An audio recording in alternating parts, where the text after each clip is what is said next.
ce n'est pas déjà fait, prenez un instant pour vous abonner à notre page et n'oubliez pas de cliquer aimer avant la fin de l'enseignement.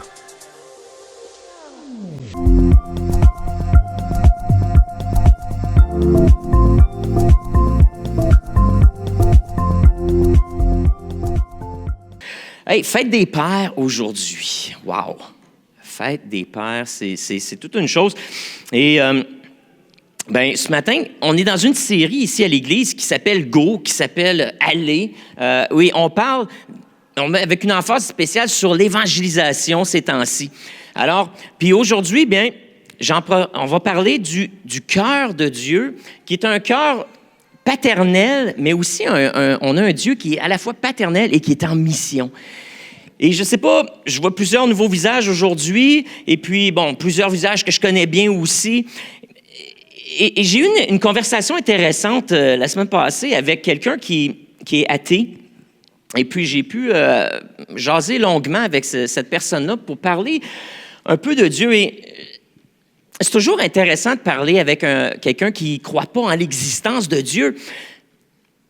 Mais une des questions que je pose à ces gens-là, c'est souvent, en quel Dieu tu ne crois pas? C'est quoi? Décris-moi le Dieu dans lequel tu ne crois pas. Parce que c'est une chose de dire, je ne crois pas en Dieu, mais il y a différentes manières de percevoir Dieu. Alors, c'est quoi le Dieu dans lequel tu ne crois pas? Et c'est toujours intéressant parce que les personnes sont cherchent un peu leurs mots, cherchent à expliquer un peu. Parce que si on est pour pas croire en quelqu'un, il faudrait peut-être savoir en qui on ne croit pas.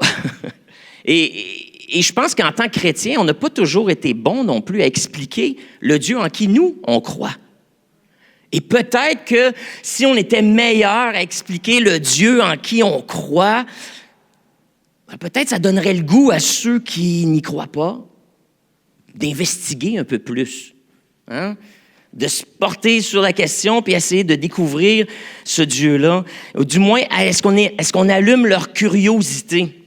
Et puis, ce matin, j'aimerais ça parler de ce Dieu en qui nous croyons, nous les chrétiens, ce Dieu que Jésus nous a présenté. Ce Dieu auquel il nous a introduits. Et pour ce matin, ça va vous encourager à connaître le cœur de Dieu. Mon but, c'est ça, c'est de vous encourager à connaître le cœur de Dieu. C'est de vous encourager, vous, papa, à vous donner un modèle. Un modèle sur lequel peut-être vous pouvez vous baser pour exercer votre ministère de père, votre fonction de père, votre devoir de père. Et aussi, le but, c'est d'encourager ceux qui peut-être sont ici ce matin, vous êtes dans une quête spirituelle et vous êtes curieux à propos de Dieu. Peut-être vous aider à cibler un peu plus ce Dieu, peut-être que vous cherchez, vous aider à le comprendre davantage. Je pense qu'il n'y a pas meilleur passage de la Bible pour parler de Dieu que de la parabole du Fils prodigue. Le Fils perdu et retrouvé. C'est une parabole que Jésus a racontée. Donc, une parabole, c'est une histoire avec un sens spirituel. Donc, une histoire, mais qui parle de choses, on pourrait dire, mondaines ou terrestres, mais qui, en fait, sont un reflet d'une réalité spirituelle. Donc, c'est ça une parabole. Et Jésus passait son temps à raconter des paraboles. C'était son style d'enseignement, de prédilection, si on veut. Et il raconte cette histoire-là du Fils prodigue. C'est un jeune homme qui vivait dans la maison de son père. Son père était assez affluent. Son père avait une business assez importante. Et un jour, le fils dit à son père, « Papa, donne-moi tout de suite la part de mon héritage afin que je puisse aller faire ma vie. » Il demande son héritage à son père et prend l'héritage. Le père lui donne la portion du patrimoine familial qui lui revient. Et puis, ce jeune-là part à l'aventure, part vivre sa vie, voulait partir de chez eux, était tanné d'être dans la maison de son père, et puis s'en va. Et l'histoire qu'on retrouve dans Luc l'Évangile de Luc, au chapitre 15, nous raconte comment il est parti et ça n'a pas pris trop de temps qu'il a dilapidé tout son argent et toutes ses économies. Il a il a fait tout ce que quelqu'un qui veut s'en aller de chez son père pour avoir sa liberté va faire. Et puis, il est parti sur le party et il a dilapidé tout son argent afin de remplir ce rêve-là, de faire ce que je veux. Je veux plus être chez mon père. J'ai hâte de m'en aller de là parce que quand je serai plus chez mon père, je vais faire ce que je veux. Et puis, c'est exactement ce qu'il a fait. Au point où, à un moment donné, il s'est retrouvé avec plus rien dans ses poches. Et il a dû commencer, lui qui avait vécu dans un foyer où ce que tous ses besoins étaient rencontrés, il y avait des employés où ce qu'il était, les employés prenaient soin de lui. Maintenant, il se retrouve lui-même à devoir aller chercher un emploi manuel et il se retrouve chez un fermier à élever des cochons et à nourrir des cochons. Et puis, ça nous dit que pendant qu'il était là, en train de nourrir les cochons, en train de travailler, ça pue, il est dans le fumier, puis on le sait à Sherbrooke que ça sent le purin de cochon à chaque automne. C'est dans l'air, c'est pas toujours agréable. Et puis, voilà ce jeune homme-là est là, en train de travailler, et puis il rentre en lui-même, et il se dit « Hey, j'étais-tu bien chez mon père? » J'étais-tu bien dans la maison de mon père où ce que j'avais tout ce dont j'avais besoin? Et puis il dit, je vais retourner à mon père et je vais lui dire, Père, reprends-moi, puis je vais être un employé. Considère-moi pas comme ton fils. Là, il commence à faire tout son discours. Là, si je reviens, si papa, tu me reprends, là, je vais faire tout ce que tu veux. Je vais être un employé. Considère-moi comme un employé. Considère-moi comme un esclave. Parce que je sais que tes employés sont mieux que même ce que je suis en train de vivre moi-même. Puis là, on s'entend dans ce temps-là, c'était de l'esclavage. Là, c'était pas juste des employés. Et puis, il se dit, bon, ben, je vais marchander avec mon père. Puis finalement, je veux retourner là.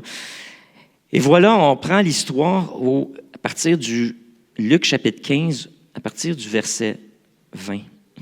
Le fils dit, à partir du 19, il dit, bon, je vais aller voir mon père, puis je vais lui dire, j'ai péché contre le ciel et contre toi, je suis même plus digne d'être appelé ton fils, traite-moi comme l'un de tes mercenaires ou un de tes serviteurs. Verset 20, et il se leva et il alla vers son père.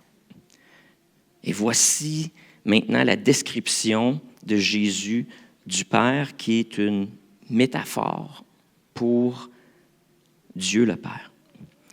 Comme le Fils était encore loin, son Père le vit et il fut ému de compassion. Il courut se jeter à son cou et l'embrassa. Le Fils lui dit, « Mon Père, j'ai péché contre le ciel et contre toi. Je ne suis même pas digne d'être appelé ton fils. » Mais le Père dit à ses serviteurs, « Apportez vite la plus belle robe et l'en revêtez. Mettez-lui un anneau au doigt et des souliers aux pieds.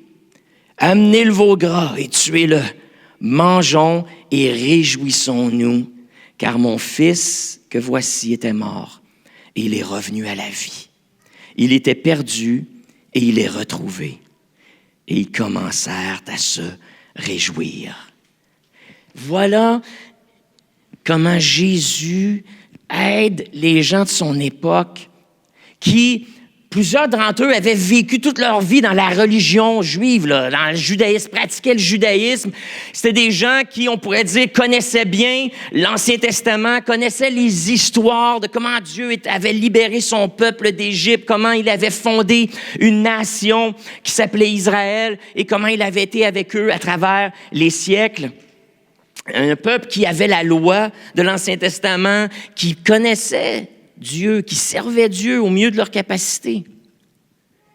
Mais Jésus avait besoin de réajuster leur vision de Dieu, leur perception de Dieu. Parce que je pense, comme bien des gens encore aujourd'hui, parfois comme entre nous, on a cette vision de Dieu comme étant le Dieu qui est là, puis qui a des exigences très sévères et qui nous demande de respecter ces exigences. Peut-être un Dieu qui est là et qui attend de nous juger. Un Dieu que si on s'égare, il va faire tomber la foudre sur nous. Certains d'entre nous aussi, peut-être, on a cette idée d'un Dieu qui est loin, qui est distant. Un Dieu qui, oui, peut-être a créé la terre ou a contribué d'une certaine façon, mais à un moment donné, s'est retiré, puis simplement laisse les choses aller et n'est pas très impliqué dans notre quotidien. Et Jésus ressent la nécessité de rétablir cette perception, ces présuppositions à propos de Dieu. Et il nous donne cette image d'un Dieu qui attend qu'on revienne à lui. Un Dieu qui est là et qui, son fils est peut-être parti, puis il a dit « Ah, je vais faire ce que je veux, puis enfin, si je suis libre, enfin, c'est mes règles, c'est plus les règles de la maison, c'est mes règles à moi, je veux y aller à ma manière. » Et Dieu est comme ça, il laisse faire. On regarde aujourd'hui dans la société, les gens disent « Ah, pourquoi il y a tant de mal? Si Dieu est si bon, pourquoi il y a tant de mal dans le monde? Pourquoi il y a tant de misère? » Ben, Jésus répond un peu à cette question-là. Il nous permet de faire ce qu'on veut. La première condition pour être en relation avec Dieu, c'est de le vouloir.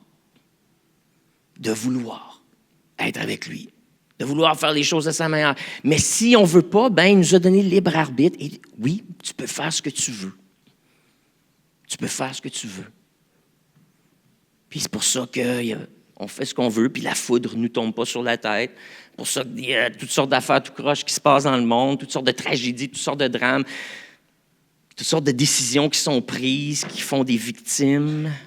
On pense à ce qui se passe présentement, là, la guerre au Moyen-Orient, puis en Europe de l'Est. Puis...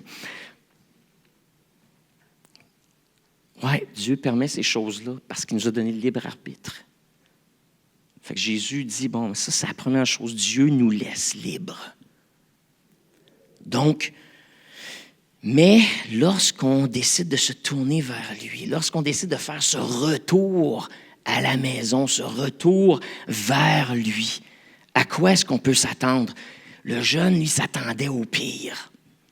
Et mon père ne sera pas content. Fait que là, il avait toute sa stratégie pour atténuer un peu les conséquences, puis son discours était prêt pour pouvoir, si possible, échapper à la furie de son père. Mais quelle surprise pour ce jeune-là. Alors qu'il arrivait à l'horizon, Jésus nous dit, le Père l'a vu. Les yeux du Père étaient tournés vers lui. Les yeux du Père étaient déjà tournés à l'horizon, en train de scruter pour voir quand est-ce que son fils allait revenir. Les yeux du Père qui voit, les yeux du Père qui espère que l'humain va se tourner vers lui. Les yeux du Père sont tournés vers ceux qu'il a créés, vers toi. Oui, il te laisse libre. Il ne te force pas à revenir à lui. Et puis c'est vrai, des fois, il n'est pas toujours en train de courir après ses enfants non plus. Mais il attend patiemment qu'on revienne. Les yeux du Père remplis d'attente, remplis d'espérance, remplis d'espoir que ses enfants vont revenir. Les yeux du Père tournés vers toi ce matin. Non seulement les yeux du Père nous parlent, qui nous voit, qui nous regarde, qui nous attend, mais on voit dans cette histoire-là aussi les jambes du Père. Ça nous dit, le Père pendant que le Fils était encore au loin, le Père le vit et il fut ému de compassion. Et il courut vers son Fils. Le Père prend ses jambes à son cou et part en courant. Donc, peut-être que Dieu n'est pas parti à la chasse de son Fils parce que son Fils a dit, « Père, je veux m'en aller d'ici, je veux faire les choses à ma manière. Je ne veux pas avoir de compte à rendre à personne. » Le Père a dit, « OK. » Mais, lorsque le Fils décide de revenir, il n'est pas encore rendu à la maison que le Père court vers lui. Met ses jambes en action et se lance à la rencontre de son Fils. Il prend l'initiative d'aller vers cet enfant qui revient. Quelle belle image. Alors que dans ce temps-là, à cette époque-là, les hommes ne couraient pas. Ça ne courait pas un gars. On marchait. C'était une manière d'exprimer que tout est sous contrôle. Tout est sous contrôle et on ne court pas, on marche. On est pressé, peut-être qu'on en presse le pas un peu, mais on ne court surtout pas. C'était mal vu. C'était mal vu. C'était pas digne d'un gars de courir. C'est étrange, hein, les cultures puis les manières de faire. Mais pourtant, dans cette image-là, ce père-là se fout complètement de ce que les voisins vont dire, se fout de ce que ses employés vont dire, et lui met de côté les perceptions, puis peut-être sa dignité, et se met à courir vers son gars pour aller le rejoindre. Il prend cette initiative alors qu'il voit, là, l'enfant revient, donc il y a cette volonté de reconnecter, et c'est tout ce que ça prenait pour ce père-là, pour partir à la poursuite et initier les retrouvailles. Initier les retrouvailles. Non seulement on voit les jambes du Père en action, mais ensuite, ça nous dit, ému de compassion, il courut se jeter à son cou. Les bras du Père. Les bras du Père qui maintenant, une fois que les jambes ont fait leur job, le Père arrive, il voit son garçon, il prend dans ses bras. Il prend dans ses bras, l'entoure et le rassure. Il n'arrive pas avec le bras en l'air. « Oh mon petit maudit, toi! J'attendais que tu reviennes! » Il n'attendait pas avec la main ouverte, prête à lui donner une fessée ou le prendre par le collet. « Qu'est-ce que tu as fait avec tout mon argent? » Non. Il court, il voit son gars, puis la première chose, il prend dans ses bras, il l'entoure. Les bras du Père qui nous caresse, nous rassure, exprime cet amour et cette sécurité. Les bras d'un Père qui protège, qui aime, qui serre contre lui. Dans l'histoire, on voit les yeux du Père, on voit les jambes du Père, il y a les bras du Père, mais il y a aussi les lèvres du Père.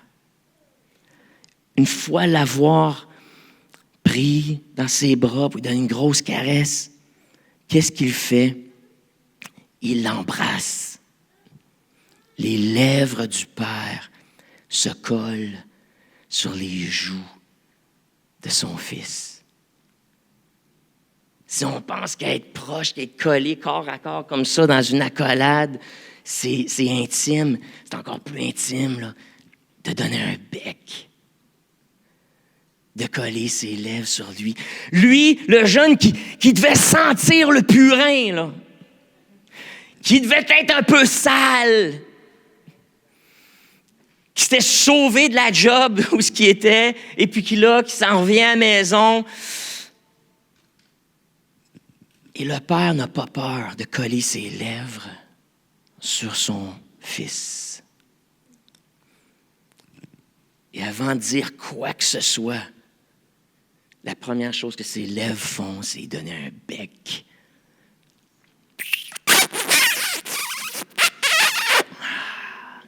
Wow!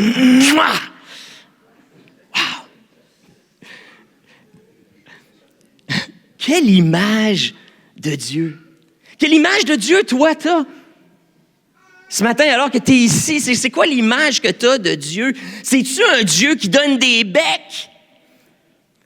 Parce que ça, c'est le Dieu que Jésus prêchait. C'est le Dieu que Jésus est venu nous annoncer. C'est le Dieu en qui Jésus voulait nous donner le goût de connaître. Un Dieu qui donne des becs. Un Dieu qui nous prend, qui nous serre fort. Un Dieu qui nous attend, pas avec du jugement, mais qui attend avec compassion qu'on revienne. Et qui prend ses jambes à son cou. Dès qu'on démontre un peu d'intérêt, un petit désir de s'approcher de lui, lui court et accélère cette rencontre.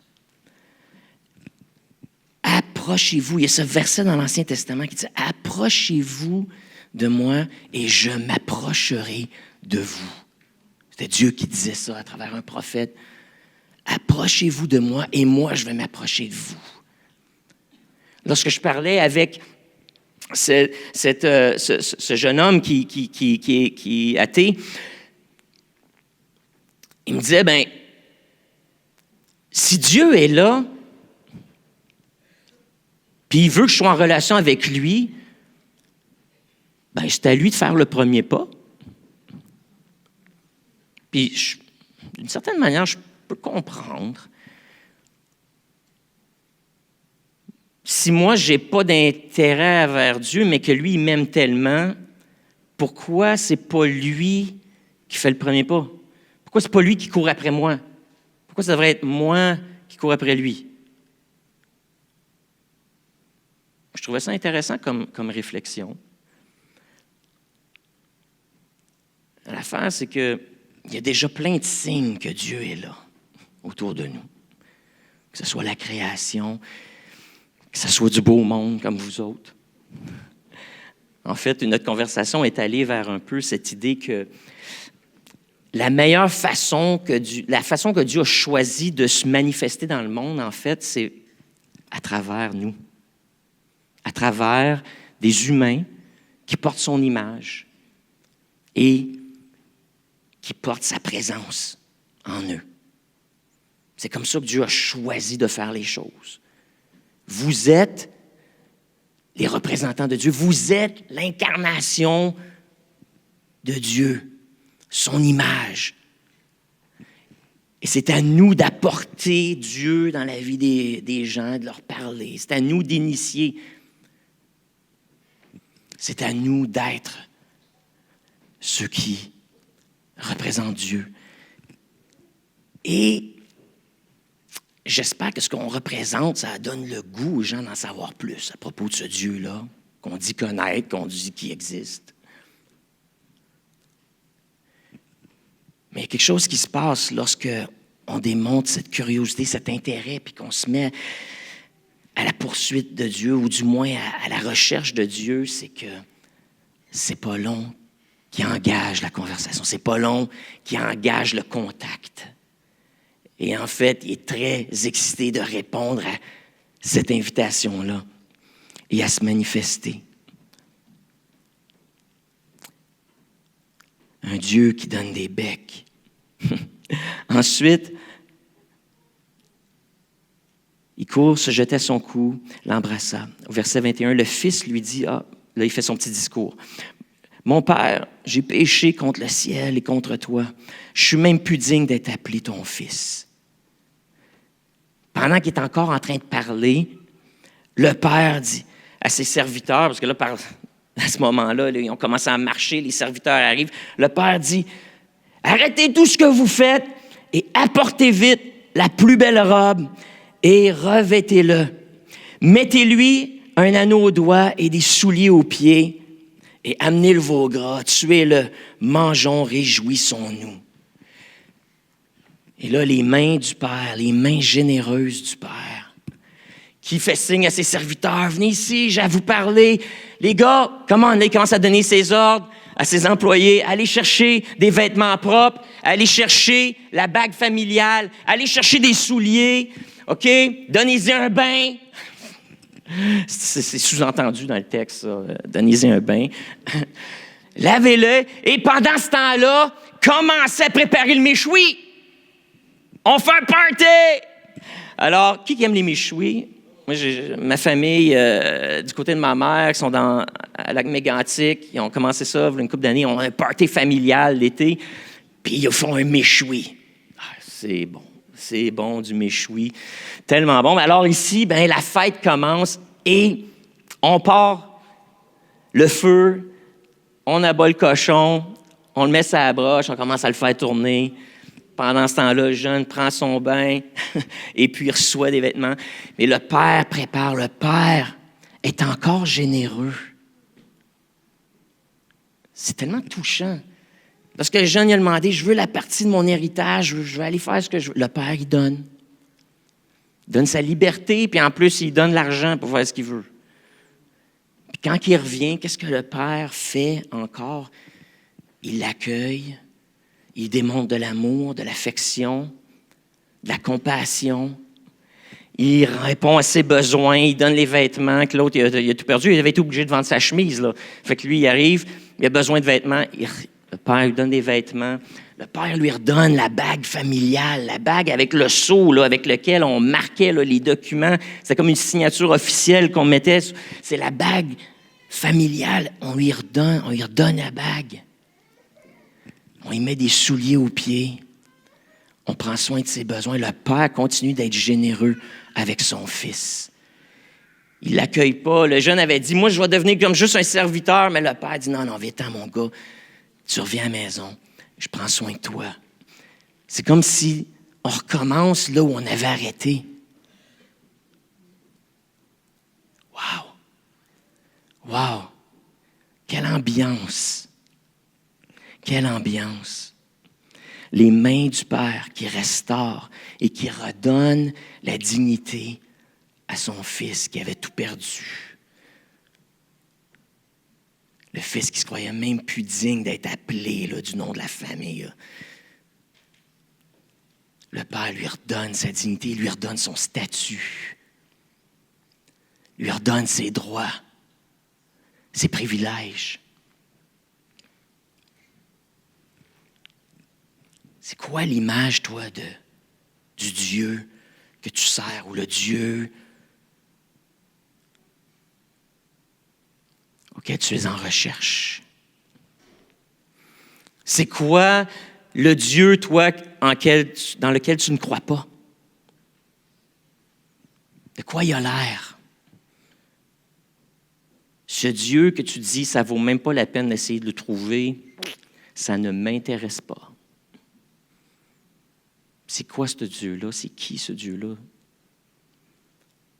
Parce que le Dieu des chrétiens, qui dans l'Ancien Testament, on l'appelait Yahweh, Jéhovah, l'Éternel, c'est une traduction qu'on a dans l'Ancien Testament pour parler de ce Dieu, Jéhovah, qui veut dire celui qui est.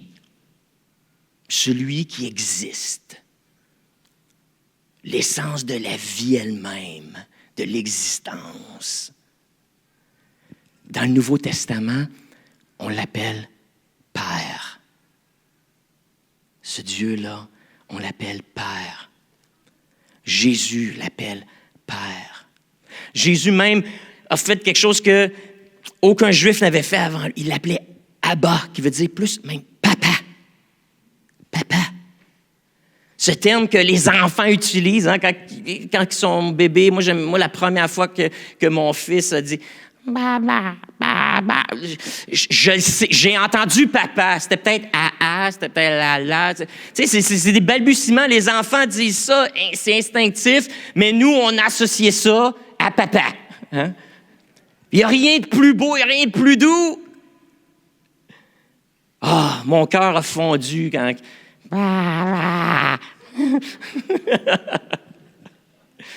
Jésus reprend ce terme-là, papa, il l'applique à Dieu. Un papa qui a les yeux tournés vers ses enfants. Un papa qui, lorsqu'on démontre cet intérêt d'être en relation avec lui, va initier cette rencontre, va partir les jambes à son cou pour venir nous rencontrer, nous trouver, répondre à notre besoin. Les bras du Père qui nous entourent, qui nous rassurent, qui nous consolent. Les lèvres du Père qui ne sont pas en train de nous chanter des bêtises ou nous condamner, mais qui nous donnent un bec, qui se colle à nous, qui n'a pas peur de notre saleté, qui n'a pas peur de nos odeurs, mais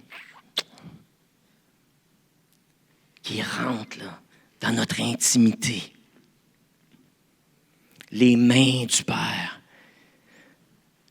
qui donne, qui reçoit, qui prend soin, qui répond aux besoins, qui restaure la dignité. Ça, c'est le Dieu des chrétiens. Ça, c'est le Dieu qu'on chantait ce matin. Hein, on avait le chant ce matin. Tu es si merveilleux. Mon Dieu est si merveilleux. Notre Dieu est si merveilleux. Tu es le meilleur papa. Tu es le meilleur des pères. Pourquoi qu'on chantait ça? Ben là, on commence à le comprendre un peu plus.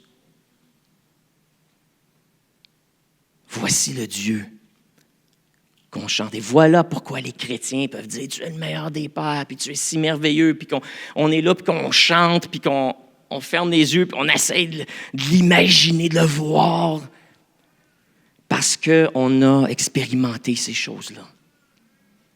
On a expérimenté un Dieu qui nous voit dans notre détresse, dans notre misère, qui nous voit dans notre recherche. Un Dieu qui ne s'est pas fermé les yeux face à nous, ne s'est pas fermé les yeux pendant qu'on faisait ce qu'on voulait, pendant qu'on lui a dit « ça ne me tente pas de croire en toi » ou « ça me tente de faire ce que je veux » ou peu importe.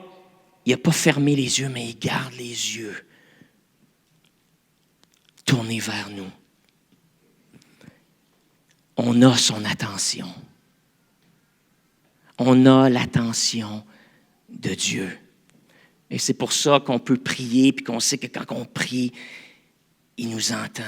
On a ses yeux, on a ses oreilles. Il est tourné vers nous. Ses jambes qui ont couru vers nous. On a vécu ça, Dieu qui vient et qui nous prend tel qu'on est. Et puis, c'est pas toujours à l'Église qu'on a rencontré Dieu. Certains d'entre nous, on a rencontré Dieu, on était de chez nous, dans notre maison, puis c'est là qu'on a eu un moment où Dieu s'est révélé. Parfois, c'est au travail que ça s'est passé. Parfois, c'est ça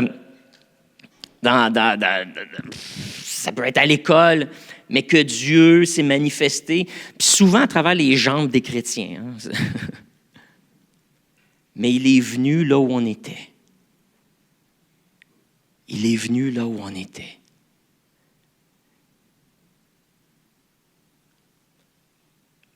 Ses bras nous ont pris, ses lèvres nous ont embrassés, ses mains nous ont donné.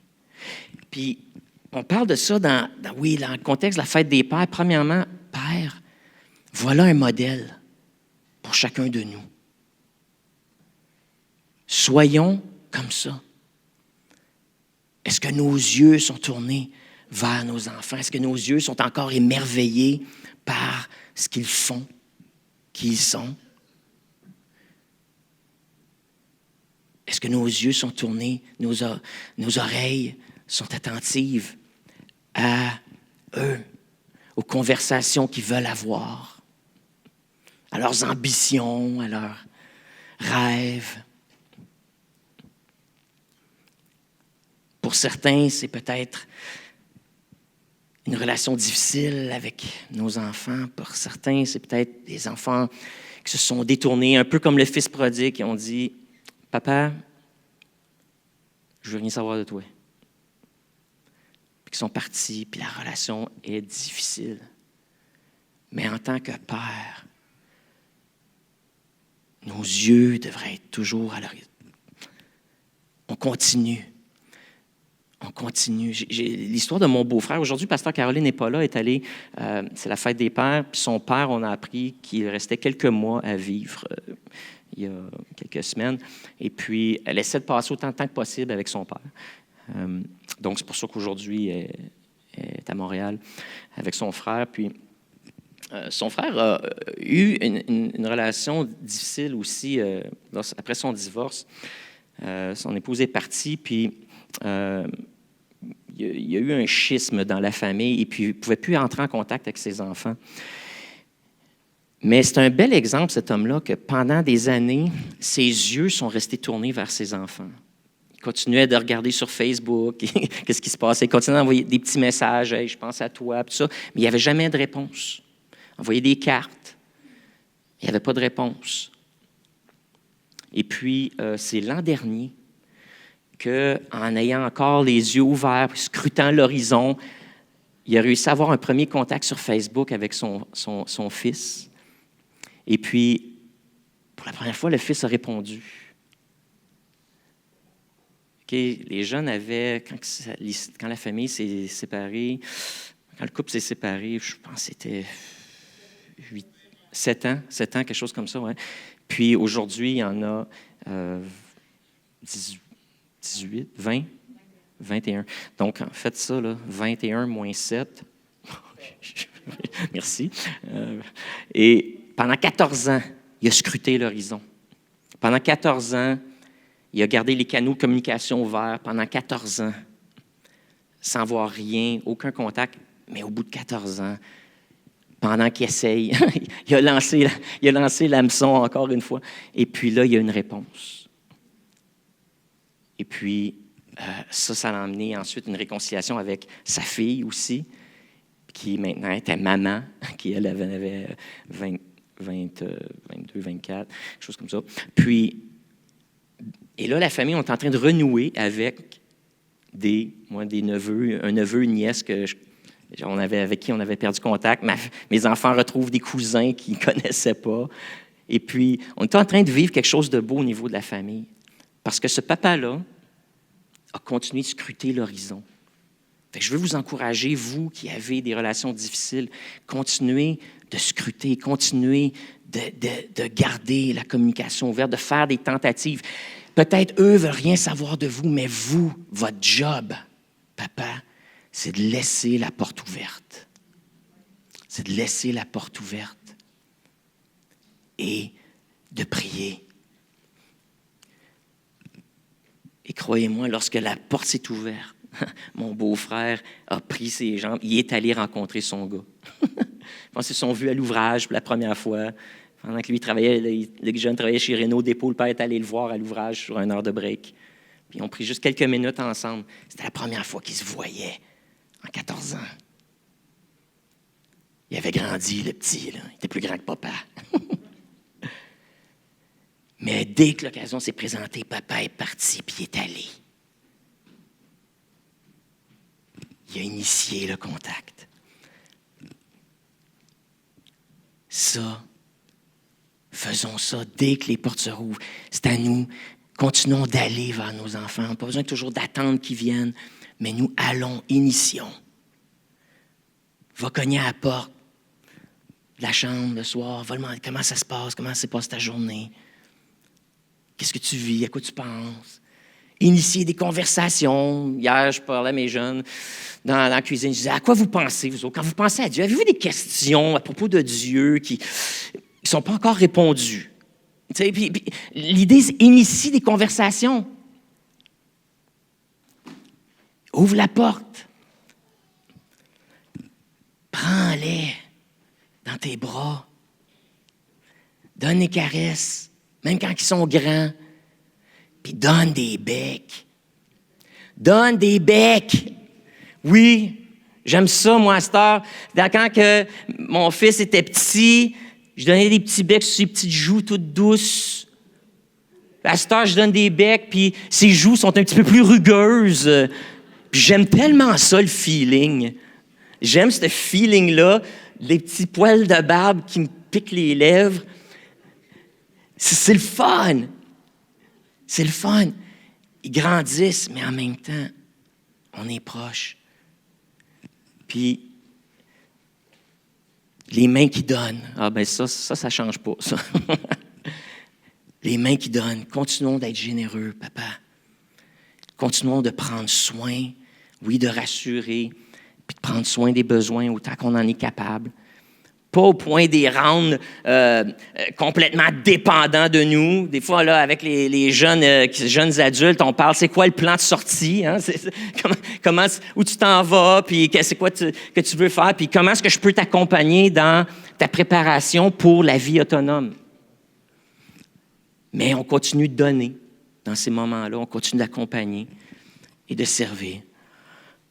Donc, je pense qu'il y a un beau modèle là pour les pères, mais maintenant, il y a un modèle aussi d'évangélisation là-dedans, pour chacun de nous. Un modèle où est-ce que nos yeux sont tournés vers ceux qui ne connaissent pas Dieu ou ceux qui se sont éloignés de Dieu? Est-ce que la porte est encore ouverte? Est-ce qu'on est capable d'avoir des conversations avec ces gens? Est-ce qu'on cherche les perdus? Ou on est devenu insensible? C'est juste ça. Il y a du monde qui croit, puis il y en a qui ne croient pas. Bon, puis ceux qui ne croient pas, bien, qui s'arrangent. Mais est-ce qu'on a cette compassion et ce regard qui cherche ceux qui ne connaissent pas Dieu? Est-ce qu'on sort et qu'on prend nos jambes pour aller vers eux? Est-ce qu'on sort de l'Église? Est-ce qu'on sort de nos maisons pour aller là où ils sont? Pour aller leur apporter, leur présenter l'image de Dieu que Dieu a placée en nous. Ce Dieu, c'est plein d'amour, de compassion, d'accueil. Est-ce que nos bras sont ouverts, prêts à entourer et rassurer ceux qui pleurent? De rire avec ceux qui rient? De marcher main dans la main avec ceux qui ont besoin d'accompagnement? Est-ce que nos bras sont ouverts? Est-ce que nos lèvres sont disponibles pour leur manifester l'amour de Dieu? Bon, les chrétiens, on ne passe pas notre temps à donner des becs tout le temps là, à tous les étrangers. Mais c'est vrai que si vous venez à l'Église, on aime ça donner la bise. Ça se peut que vous receviez une bise ici. On est affectueux comme ça. On essaie de l'être, en tout cas, à l'Église de Carrefour. Mais est-ce que cet amour-là, puis ce que les gens ressentent quand ils viennent ici, hein, la plupart des gens lorsque je demande à des gens qui viennent pour la première fois ou qui ont choisi de faire de l'Église de Carrefour leur foyer spirituel, je leur demande, mais qu'est-ce qui vous a attiré? Puis la première chose qu'ils me disent, bien, c'est l'accueil, c'est l'amour, c'est la chaleur qui était là. Alors, je veux qu'on soit comme ça. Mais ça, là, pas juste à l'Église, mais qu'on soit partout où on est. Que cette chaleur-là soit connue. On le dit souvent, nous, à l'Église de Carrefour, ce qu'on veut, notre vision, c'est que les chrétiens qui sont ici puissent être dans la communauté et puissent être les meilleurs amis du monde. Moi, c'est la réputation que je veux que les gens du Carrefour aient, c'est qu'on est les meilleurs amis du monde. On est le genre de personnes avec qui les gens disent, moi, je veux le connaître, je veux être ami avec cette personne-là, je veux faire des affaires avec cette personne-là, j'ai le goût de connaître cette personne-là davantage. Que ce soit ça qui se dégage de nous. Bon, on est tous là, bon, peut-être pas tout le temps, des fois je suis mal commode, des fois moi je suis un introverti, des fois j'ai besoin de mon petit temps tout seul. Mais quand je suis avec d'autres, j'essaie d'être cette personne-là. Les meilleurs amis du monde, que ce soit notre objectif, que les gens aiment être dans notre compagnie. Est-ce qu'on a des mains qui donnent? Est-ce qu'on a des mains qui donnent? Des mains qui donnent à ceux qui sont dans le besoin. Des mains qui donnent du temps. Là, hier, il y a des gars de notre groupe qui sont allés aider Denis Touga à déménager. Là, il y a Pasteur Freddy qui revient en ville et puis qui a besoin de 4-5 gars pour aider à vider le camion à 5 heures samedi prochain, ici à Sherbrooke. Est-ce qu'il y a des mains qui donnent? Si tu es une de ces personnes-là, puis ça peut, je ne veux pas discriminer là, contre les femmes, si tu es une femme en santé, puis forte, puis tu es plus forte que ton mari, c'est peut-être toi qu'on a besoin. Inscris-toi aussi. Alors, moi, je suis allé en Haïti, là, puis la plupart du temps, c'est les femmes qui traînaient les grosses chaudières d'eau sur la tête. Là. C'était pas les gars, juste pour dire. Fait que, si tu es une de ces femmes, peut-être toi que j'ai besoin. Alors, donc...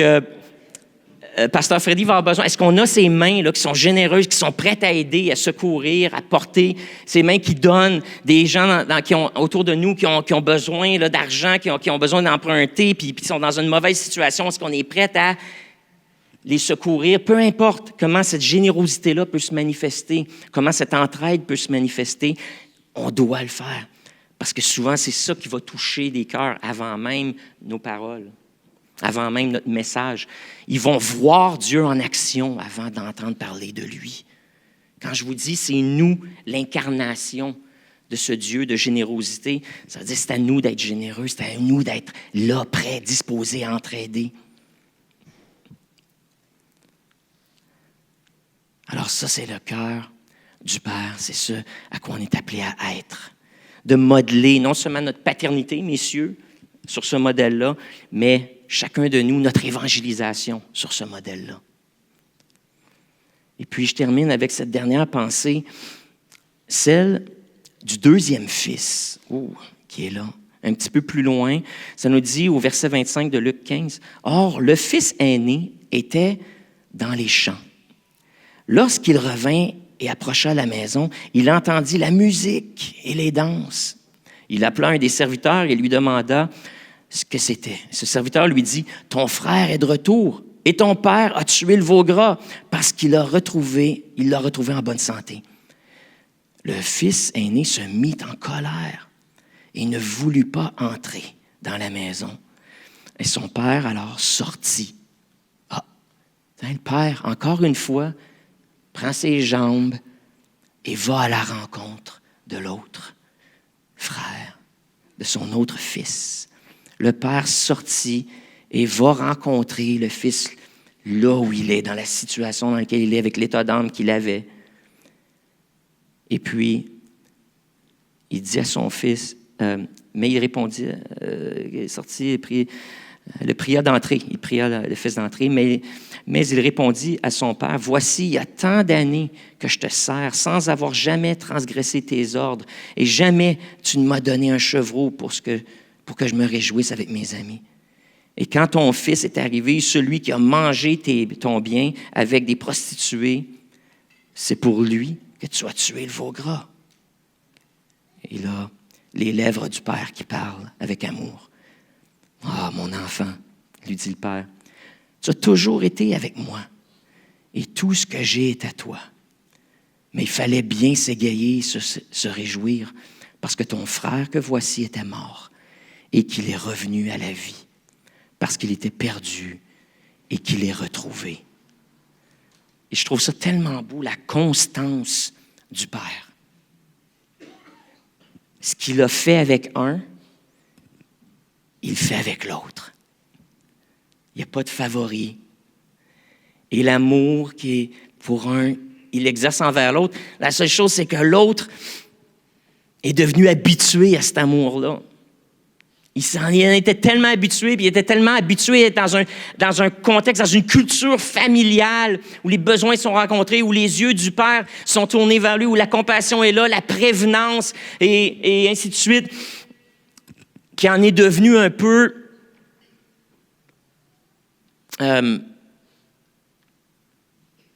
inconscient. Et pourtant, tous les privilèges ont toujours été là. Le Père a dit, tout ce qui est à moi est à toi. Et combien d'entre nous, comme le fils aîné, on se réfugie et notre chrétienté devient simplement suivre les ordres du Père. Suivre les 10 commandements. puis de faire les choses parce qu'on nous le demande. Ce que le Père demande, c'est bien. Les commandements du Père sont bien, les lois, les préceptes, il n'y a rien de mal là-dedans. Mais quand notre relation est basée sur notre performance, on perd quelque chose. Et puis ça, c'est un rappel pour nous qui sommes dans la maison, qui sommes proches de Papa, qui avons cette relation avec lui, de jamais oublier que cette relation-là n'est pas basée sur notre performance à respecter les règles de Papa, mais que c'est basé dans son amour, sa compassion, son accueil, sa provision envers nous, son amour. C'est le cœur du Père qui compte.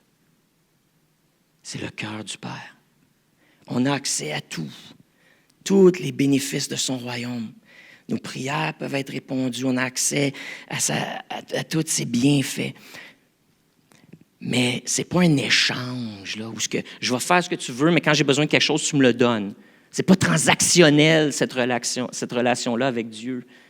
Et si c'est l'image du Dieu que tu as, même si tu es dans l'Église, ce n'est pas le Dieu chrétien que tu as.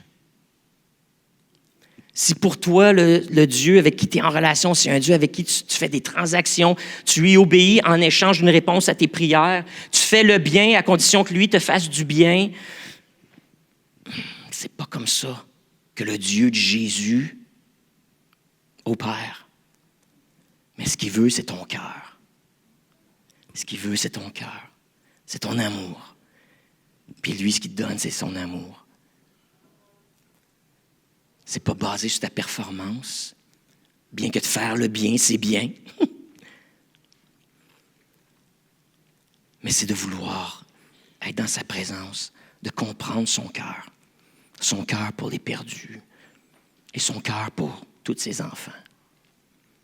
Et ça aussi, je pense, une petite leçon pour les papas, d'être constant avec nos enfants, que notre amour soit constant, bien que chacun a des besoins différents, d'être constant dans qui on est, dans notre manière de manifester la paternité et les vertus paternelles, que chacun puisse ressentir cet amour-là à leur façon, mais que chacun puisse le ressentir, savoir que leur Père les aime. Et puis nous, c'est important d'aimer les perdus, puis d'aimer les chrétiens aussi. Ça, c'est le modèle d'évangélisation. Puis de se rappeler que des fois, il y a de l'évangélisation à faire dans l'Église aussi, en rappelant aux croyants qui est Dieu, comme je fais ce matin. Hein? Ce matin, qu'est-ce que je fais? Je vous rappelle, vous qui êtes déjà dans la maison, c'est qui le Dieu que vous servez? Un Dieu d'amour. Un Dieu dont les yeux sont tournés vers toi, dont les jambes courent vers toi, les bras t'enlacent, les lèvres t'embrassent, les mains te donnent et te restaurent, et dont le cœur bat pour toi.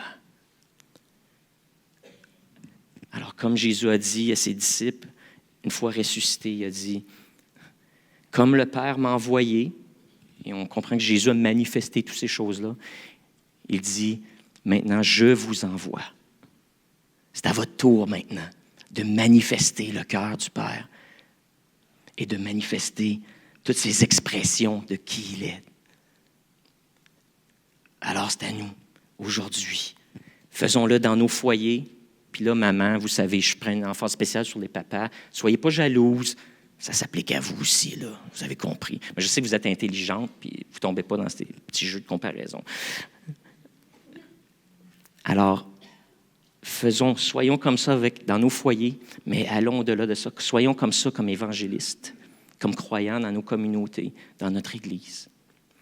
Prions. Seigneur, Jésus, merci d'être venu sur terre pour nous révéler ton Père et de rectifier nos perceptions, nos présuppositions par rapport à ce Dieu créateur. Merci de nous avoir raconté cette histoire-là qui nous aide à comprendre le cœur, mais aussi les vertus de ce Dieu.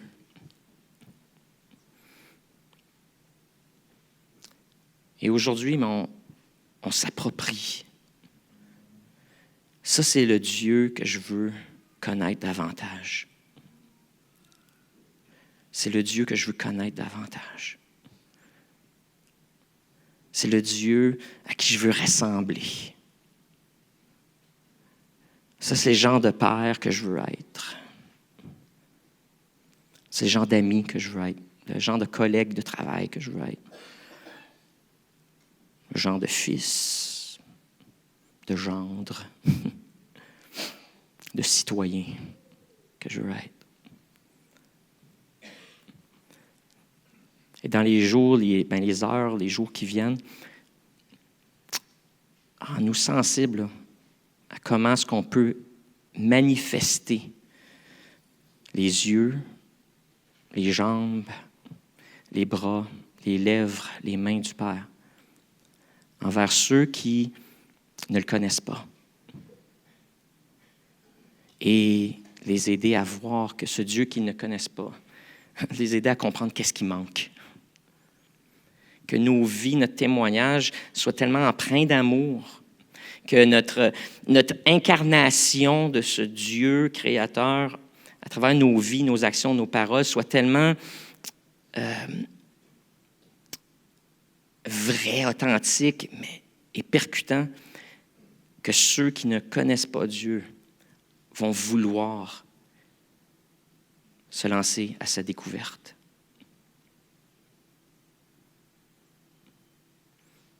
Alors bénis tes enfants ce matin. Amen.